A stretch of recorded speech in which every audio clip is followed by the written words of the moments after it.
Bom, outro exemplo outro tipo, né, de sequência bastante conhecido que nós temos é a progressão geométrica. Chama-se progressão geométrica, PG, uma sequência dada pela seguinte fórmula de recorrência. F é igual a 1, o primeiro termo é igual a x, e a n, os próximos termos, são iguais a n menos 1 vezes q, onde x e q são números reais dados. Então aqui nós temos alguns exemplos de progressão geométrica.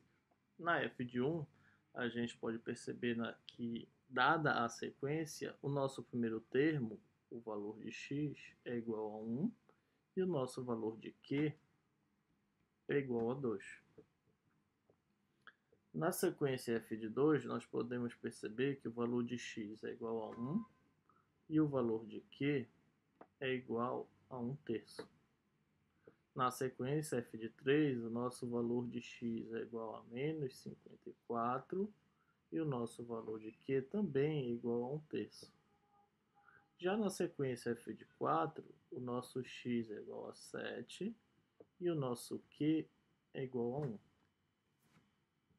Então, dados os valores de q, que é o número real que multiplica os termos anteriores da sequência para encontrar o termo atual, o termo AN, nós podemos classificar a nossa progressão geométrica em 5 categorias: crescente, constante, decrescente, alternadas e estacionárias.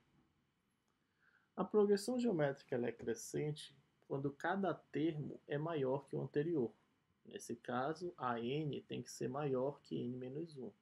E isso implica que a divisão de AN por AN menos 1 é maior que 1 e, consequentemente, que o nosso valor de Q é maior que 1 para termos positivos. Então, aqui nessa progressão f de 1, como o nosso valor de Q é igual a 2, então nós temos que essa progressão geométrica é crescente. Agora, a progressão geométrica também pode ser crescente quando os valores são negativos. Nesse caso, quando os valores são negativos, a n continua sendo maior que n menos 1. A divisão de AN sobre a n menos 1 agora está entre 0 e 1. E o valor de Q também é um número que deve estar entre 0 e 1. Nesse caso, a gente pode perceber que essa sequência aqui é crescente com o valor de Q igual a 1 terço. Tá? Então, ela é crescente porque os valores são negativos e o valor de Q está no intervalo entre 0 e 1. Uma sequência é constante quando os valores de AN são iguais aos valores antecessores, AN-1. Ou seja, a divisão de AN por AN-1 é igual a 1 e, consequentemente, o valor de Q é igual a 1. Os termos são nulos. Então, nesse caso, essa é uma progressão geométrica constante, uma vez que o valor de Q é igual a 1. A progressão geométrica é decrescente quando cada termo AN é menor que o seu antecessor AN-1.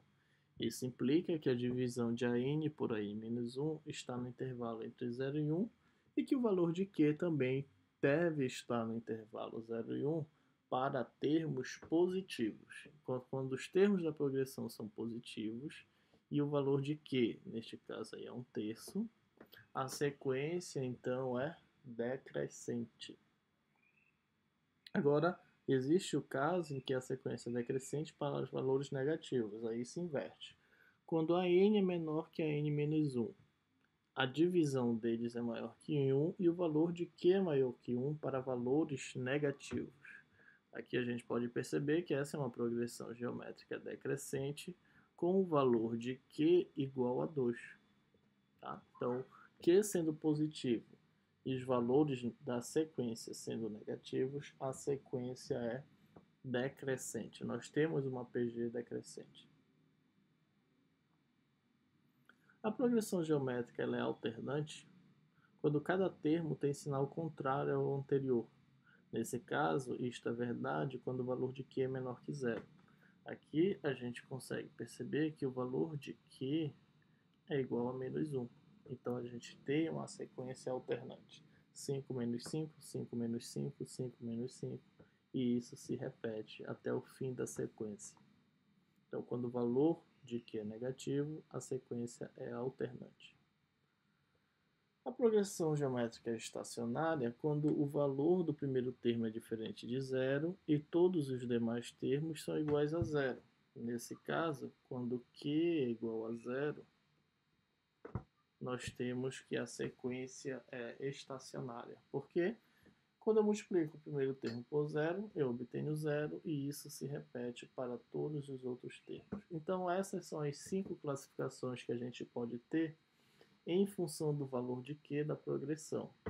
Observando que para a sequência crescente e decrescente, além do valor de Q, o comportamento dele para a classificação será dependente se os valores da progressão são positivos ou negativos. Tá? Então a gente tem 5 classificações com 2 subclassificações para crescente e decrescente.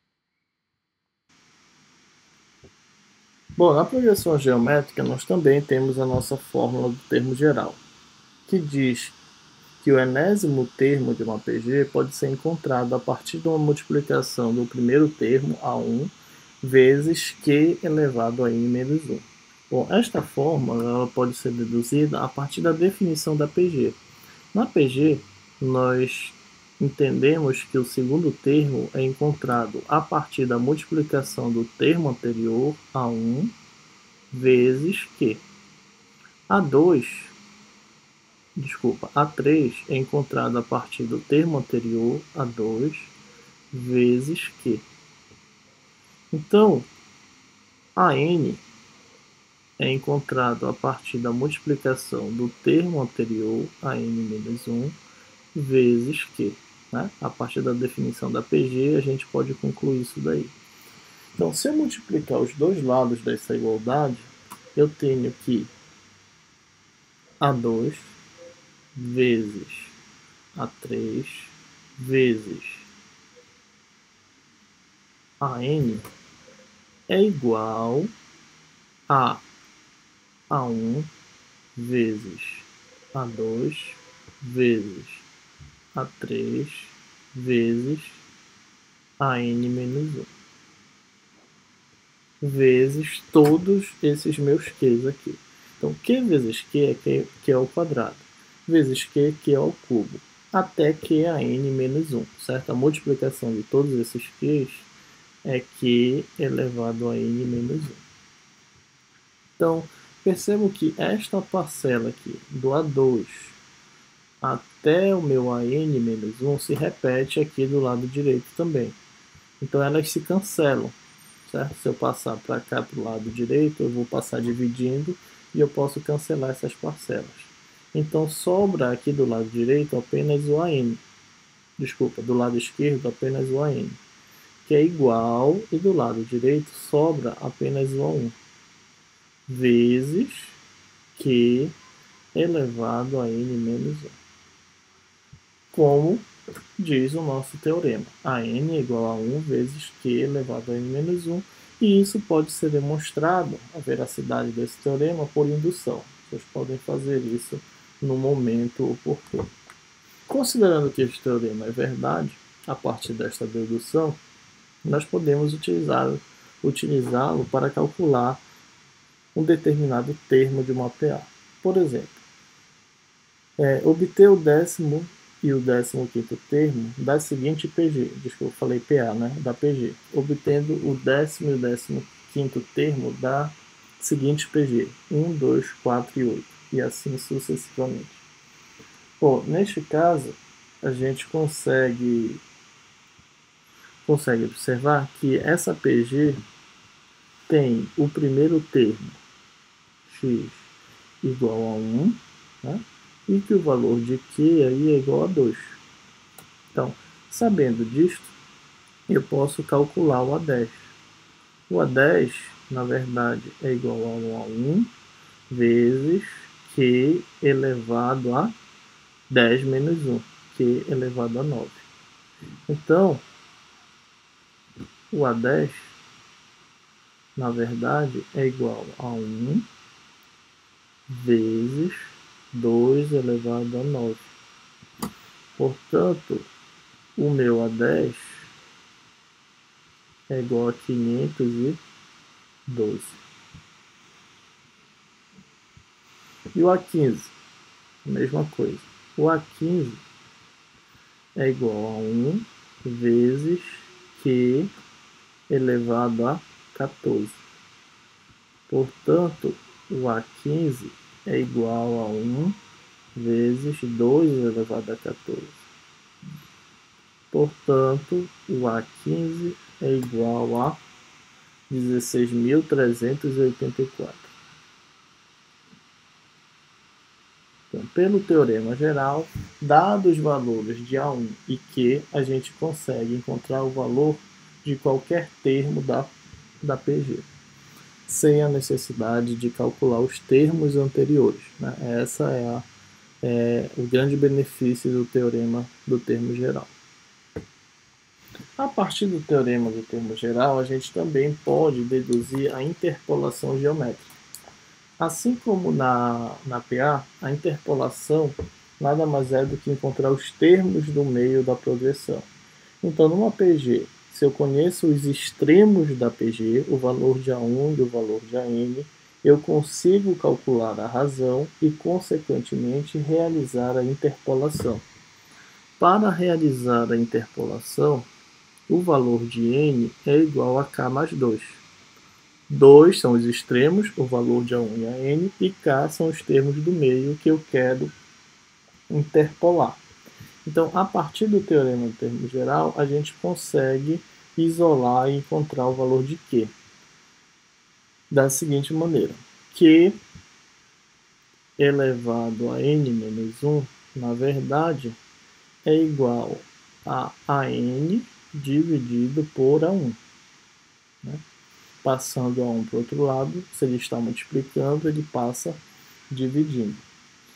Então, Q, na verdade, é igual, se aqui eu tenho N menos 1 exponenciando, eu passo para o outro lado como raiz. Então, Q, na verdade, é igual a raiz de N menos 1.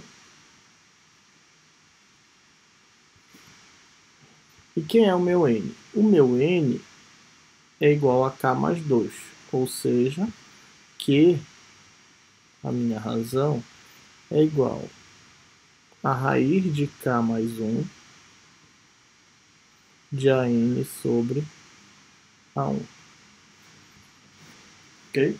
Então, com esta fórmula, nós podemos encontrar a razão e interpolar uma progressão geométrica. Por exemplo, interpolar 8 termos do meio da PG entre 5 a 2560. Então, 5 é o meu primeiro termo, A1 é igual a 5. E o meu último termo, meu A10, é igual a 2560. Tá? Então, eu quero achar os termos do meio, 8 termos do meio. Tá? Então, o meu K aí está valendo 8. Então, o que é que eu quero fazer? Dada a minha fórmula, Q é igual a raiz de K mais 1 de AN sobre A1. Então, na verdade, Q é igual a raiz nona de 2560 sobre 5. Então, Q é igual a raiz nona de 2560 sobre 5, 512. Tá. Só salvar aí. 512. Então, Q, na verdade, raiz nona de 512, na verdade, é 2. Então, Q é igual a 2. Sabendo que a razão é igual a 2, vamos encontrar os 8 termos do meio. Então, eu vou colocá-los aqui. O primeiro termo, como dado na questão, é 5. Então, o próximo termo é 10. Anterior vezes Q. 5 vezes 2, 10. O próximo termo é o anterior vezes Q. 10 vezes 2, 20. O próximo, 40. O próximo, 80. E o próximo, 160. 320. 640. 1280. E por fim, 2560. Então, assim a gente consegue encontrar a interpolação dos 8 termos do meio, conforme pedido neste exemplo.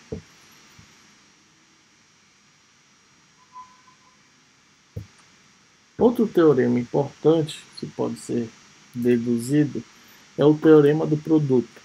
O produto dos n primeiros termos de uma PG é dada pela seguinte fórmula: A1 sobre n vezes Q elevado a n vezes n menos 1 sobre 2.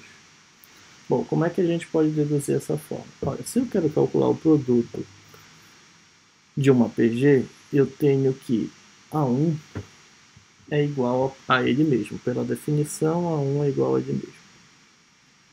A2 é igual a 1 vezes Q. Né? Pelo teorema geral. A3 é igual a 1 vezes Q ao quadrado. E a N é igual a 1 vezes Q elevado a N menos 1. Pela fórmula do teorema geral, isto é verdade. Então, se eu quero encontrar o produto, eu tenho que multiplicar todas essas parcelas. Então, multiplicando o lado esquerdo, eu vou chamar aqui essa multiplicação, que é o produto que eu quero encontrar, eu vou chamar de P de N. Então, o produto dos N termos é igual. Percebam que aqui do lado direito, o A1 está se repetindo várias vezes. Então, quando eu multiplicar o A1 várias vezes, na verdade, eu tenho A1 elevado a N. Vezes, agora esses Q vezes Q ao quadrado, vezes Q ao cubo, vezes até Q elevado a N menos 1. Tá? Então, eu tenho a multiplicação de vários Qs com expoentes diferentes. Então, eu posso isolar esses Qs. P de N, produto dos N termos, na verdade, é a 1 elevado a N vezes Q. Quando eu tenho a multiplicação de potências de mesma base, eu posso conservar a base e somar os expoentes. Então, na verdade, eu tenho a multiplicação de 1 mais 2 mais 3 mais até n menos 1. Lá no início, nós chegamos à conclusão de que a soma de n termos é dada por uma fórmula fechada. Pn é igual a 1 elevado a n vezes Q elevado a soma de n termos. N vezes n menos 1 sobre 2. Bom, aqui é n vezes n menos 1 sobre 2 porque estou somando até n menos 1 termos, tá? Se fosse até n termos, era n vezes n mais 1 sobre 2. Ok. Então, a partir desta dedução, a gente consegue chegar no teorema e podemos demonstrar que ele é verdade por indução. Vocês podem fazer isso. Nós vamos utilizar este teorema aqui nesse exemplo. Calcule o produto dos 10 primeiros termos da PG. Ora, nesta PG, nós temos que o primeiro valor A1 é igual a 1 e o valor de Q da razão aí é igual a 2. Então, conhecendo isto, nós podemos calcular o produto dos 10 primeiros termos da seguinte forma. O P de 10 é igual a 1 elevado a 10 vezes Q elevado a 10 vezes 10 menos 1 sobre 2. né? Então, na verdade, o P de 10, o produto dos 10 primeiros termos, é igual a 1 elevado a 10 vezes 2 elevado a 45. 10 vezes 9, 90, dividido por 2, 45.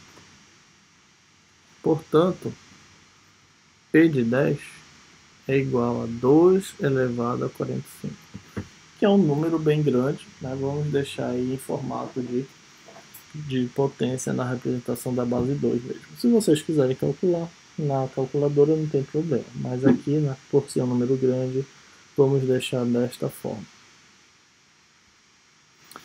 Finalizando sobre PGs, nós temos o último teorema da soma dos n primeiros termos de uma PG, que é dada por esta definição. A soma dos n primeiros termos de uma PG é igual a 1 vezes Q elevado a n menos a 1 dividido por Q menos 1, para todo Q diferente de 1. Como podemos chegar a esta conclusão?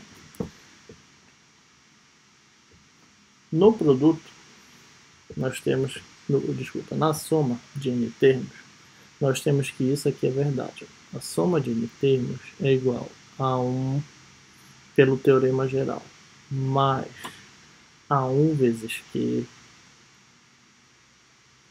mais a 1 vezes Q ao quadrado, mais a 1 vezes Qn menos 2, isso é o penúltimo termo, mais a 1 vezes Q elevado a n menos 1, até chegar na fórmula do teorema geral. Se eu multiplicar esses dois lados por Q, eu tenho que Q de Sn é igual a 1Q mais a 1Q ao quadrado mais a 1Q ao cubo mais a 1Q elevado a n menos 1 mais a 1Q de n, certo? Multiplicando os dois lados por Q. Então, se eu fizer a diferença entre eles, vou criar mais um slide aqui e vou fazer a diferença entre eles.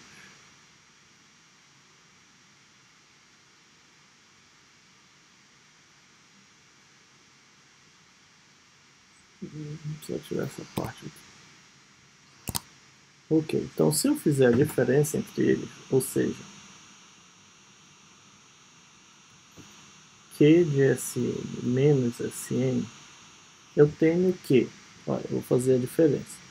Então, subtraindo um pelo outro, a gente percebe que esta parcela aqui vai se cancelar com esta com esta, e assim sucessivamente, né? Até Q de n menos 1. Todas as parcelas vão se cancelar.